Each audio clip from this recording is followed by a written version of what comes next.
Bismillahirrahmanirrahim. Kepada hadirin wal hadirat hafizakumullah.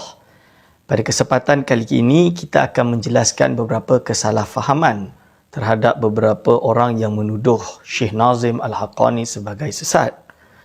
Dalam isu kali ini kita menjelaskan tentang dakwaan mendakwa wali menilai hadis dengan cahaya. Mereka berpendapat bahawa apa yang disebutkan oleh Syekh Nazim ini bercanggah dengan kaedah ilmu hadis, di mana hadis itu dinilai melalui perawi, antara thiqah dan tidak thiqah, dapat dipercayai atau tidak, kuatnya hafazan dan lain-lain. Hadirin wal hadirat hafizakumullah. Sayangnya mereka tidak mahu melihat konteks. Syekh Nazim sedang berbicara di depan orang awam. Apabila kita berbicara dengan orang awam, kita perlulah menggunakan bahasa orang awam. Lebih-lebih lagi Syekh Nazim adalah seorang yang sufi. Maka dia memakai kaedah yang terkenal di kalangan sufi. Contohnya, teks yang dimaksudkan. Di sini boleh tuan-tuan melihat bahawa tertulis, a murid asks, how do we know if a hadith is authentic? Syekh Nazim replied, if a trustworthy alim says or writes in a book that such and such is a hadith, you must believe.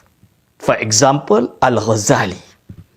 Jadi, kita dapat nampak bahawa Syekh Nazim bermaksud tentang ulama ahli sunnati wal jamaah yang terkenal, iaitu Al-Imam Al-Ghazali rahimahullah.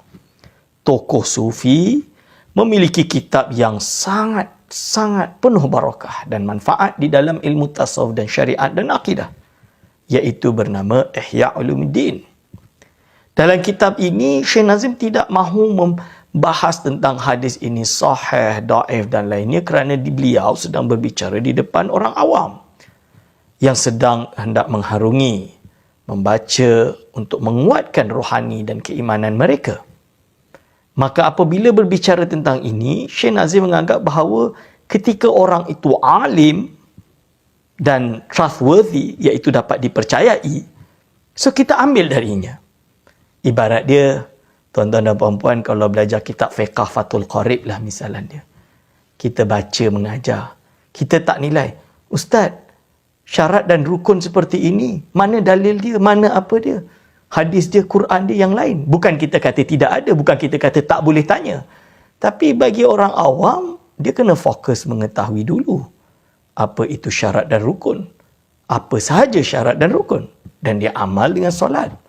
Apabila dia sudah menjadi alim, mustawa dia jadi tinggi, maka barulah dia perkakas ilmunya dengan ilmu jarh wa ta'dil, ulumul hadis, usul fiqh, mana dalil-dalil sumber tadi. Dan inilah konteks perbicaraan Syekh Nazim. Lalu mereka menuduh Syekh Nazim mengatakan bahawa pad awliya to whom Allah Almighty has given light are different. They may listen to a man and see if light is coming from his speech. Jadi mereka memahami bahawa dengan teks ini seolah-olah Syekh Nazim tidak lagi memakai jarh wa ta'dil atau ilmu hadis dalam menilai suatu hadis, tapi hanya cukup dengan cahaya. Dan mereka memperolok-olok Syekh Nazim. Sebenarnya kalau kita tergamaklah nak menyesatkan seseorang, perlulah ada hati-hati. Apakah Syekh Nazim berkata ini semata-mata tanpa ada sumber? Beliau sedang berbicara perkara yang terkenal di dalam ilmu tasawuf, iaitu ada diriwayatkan oleh salah seorang ulama hadis yang terkenal. Siapakah dia? Iaitu Al-Imam Al-Baghdadi. Imam Al-Baghdadi ini, dia mengarang kitab nama dia Usulul Ilmi Riwayah atau Al-Kifayah fi Ma'rifati Usuli Ilmi Riwayah. Dalam kitab ini ada hadis yang nombor 1313 atau riwayat atau kita panggil athar 1313 dan 1314 menyatakan lebih kurang seperti ini. Iaitu qala Ar-Rabi' bin Khuthaim, inna minal hadithi hadisan lahu daw'un kadaw'in nahar na'rifuhu wa inna minal hadithi hadithan lahu zulmatun ka zulmatil laili nunkiruhu. Yang bermaksud, sesungguhnya bagi hadis, terdapat hadis yang baginya ada cahaya seperti cahaya siang yang terang, kami tahu dia. Maksudnya tahulah hadis tersebut sahih misalnya.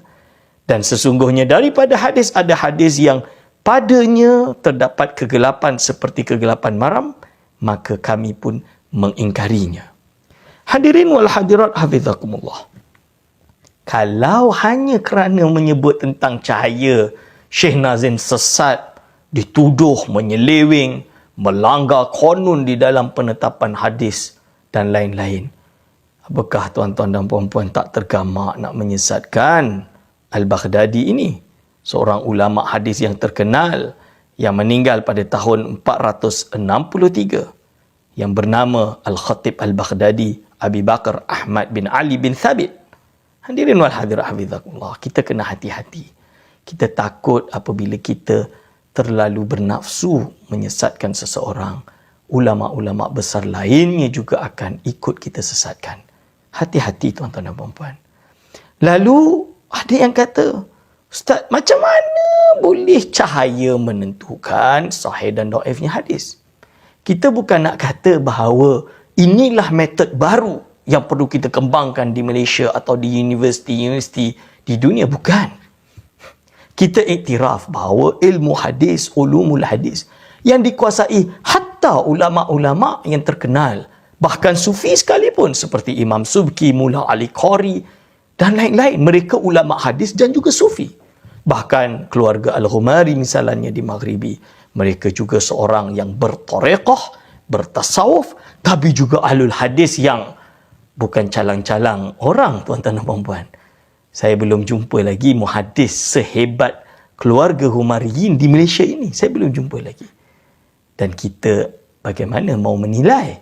Kita tidak kata bahawa Syekh Nazim membawa metod baru dan membatalkan metod lama. Tidak. Tapi ini mungkin. Saya sebut mungkin kerana beliau sudah meninggal. Kita tidak tahu apa yang berada di dalam hati beliau.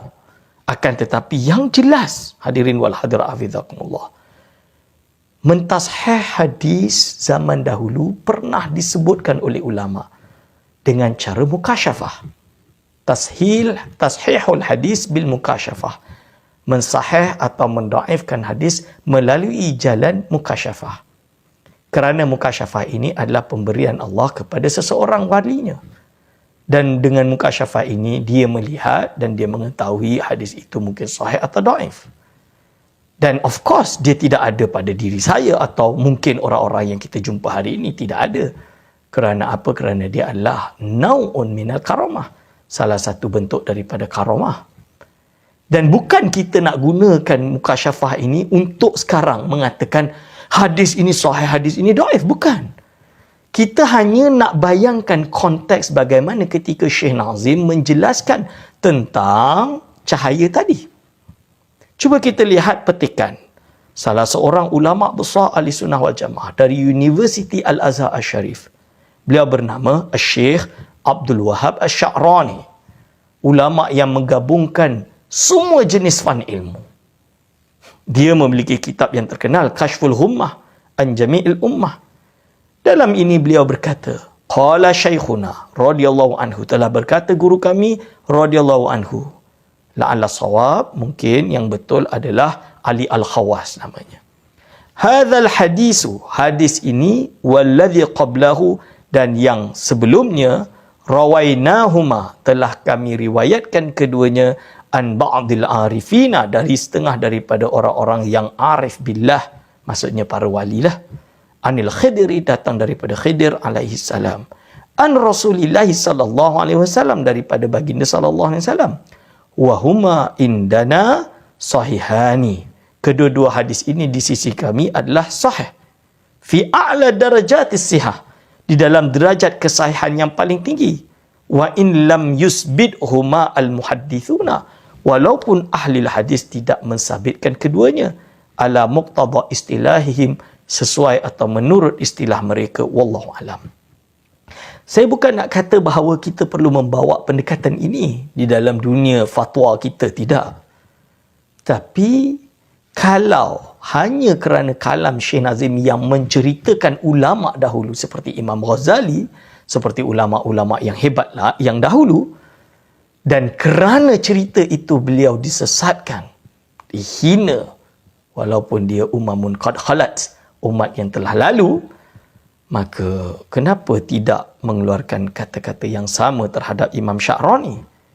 Biar seluruh rakyat Malaysia tahu bahawa Fulan bin Fulan hari ini yang ada PhD misalnya telah berani menyesatkan Imam Sya'rani. Sebut saja, kenapa takut? Sebut, Imam Sya'rani sesat. Hadirin wal hadirat hafizakumullah. Imam Sya'rani berbicara ini bahkan di dalam kitab Mizan Kubra, iaitu suatu kitab yang membahas kitab fiqh.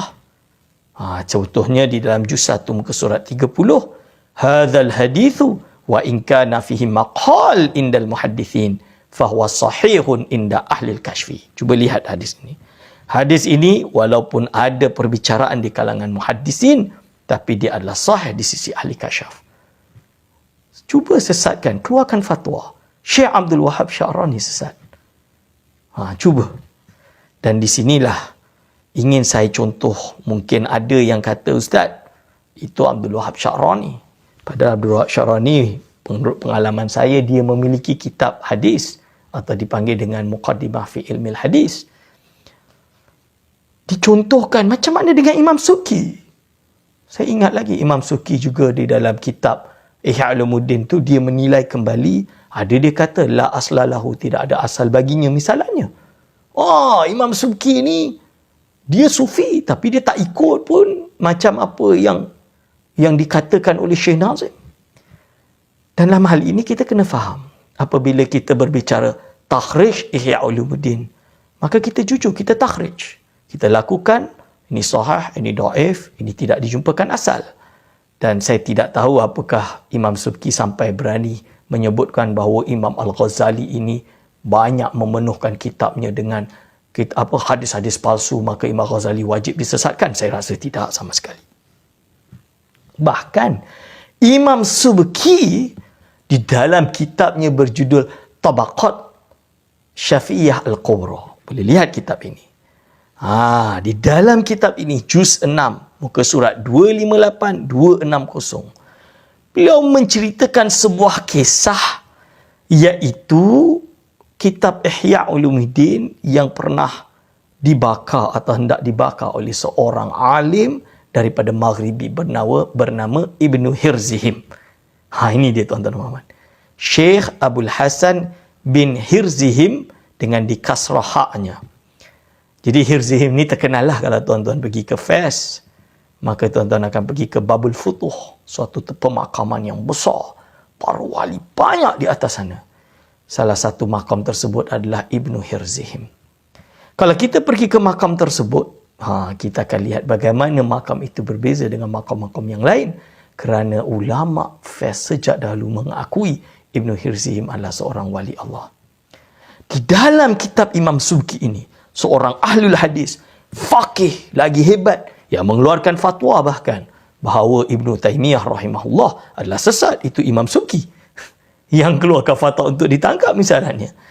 Di dalam kitab ini dia menyebutkan apabila Ibnu Hirzihim ingin membakar kitab Ihya Ulumuddin dan menganggap dia adalah bid'ah yang melanggar sunnah dan lain-lain, maka suatu hari dia itu tidur dan di dalam mimpinya dia bertemu Rasulullah SAW, Sayyidina Abu Bakar, Umar radhiyallahu anhuma, dan lalu duduk di tengah-tengah itu ada Imam Abu Hamid Al-Ghazali.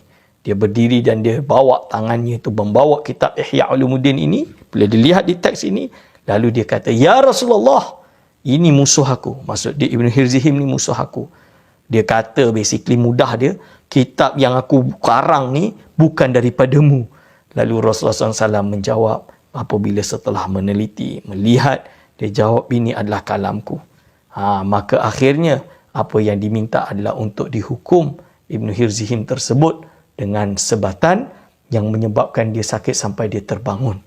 Apabila dia bangun, dia masih merasakan bekas-bekas sakitnya. Dan sejak itu dia bertaubat dan dia menjadi seorang sufi yang hebat, mengaji kitab Ihya Ulumuddin, mengajar kitab Irsyad Imam Juwaini dan kitab-kitab lain, dan dia memiliki murid yang terkenal iaitu bernama Al-Imam Al-Syekh Allahumma salli ala Sayyidina Muhammad Abu Madian Al-Ghawth. Ini Syekh Abu Madian Al-Ghawth yang nanti memiliki murid Abdul Rahman Jaril Mustafa, memiliki murid Maula Abdul Salam bin Mashish, memiliki murid iaitu Sayyid Abdul Hasan Asy-Syadzili rahimahullah, dan Imam Asy-Syadzili telah mengajarkan atau menjadi guru kepada beberapa ulama besar yang sampai kepada Imam Subki rahimahullah. Berarti sanad cerita ini bukan sanad palsu, dia adalah cerita benar dan dia adalah pengalaman mimpi. Kita bukan nak kata bahawa mimpi boleh mentasih hadis, tidak. Tapi dia hanya ibarat bagaimana pengalaman ulama-ulama sufi dulu dengan tajribah atau pengalaman pribadinya, iaitu terdapat penilaian-penilaian hadis dengan cara kasyaf. Maka Syekh Nazim Al-Haqqani tidak bukan hanya menceritakan apa yang terdapat dalam kitab-kitab tersebut. Dia menceritakan secara jujur apa yang dia tahu. Tapi of course dia tidak detail satu persatu nama tersebut kerana ini adalah sobath, ini adalah ceramah di depan orang awam. Yang kemungkinan transkrip tersebut juga tidak sempurna. Apabila kita tahu ini, apakah hanya kerana kata mentashih hadis dengan cahaya dapat menjadi asbab untuk kita sesatkan orang tersebut?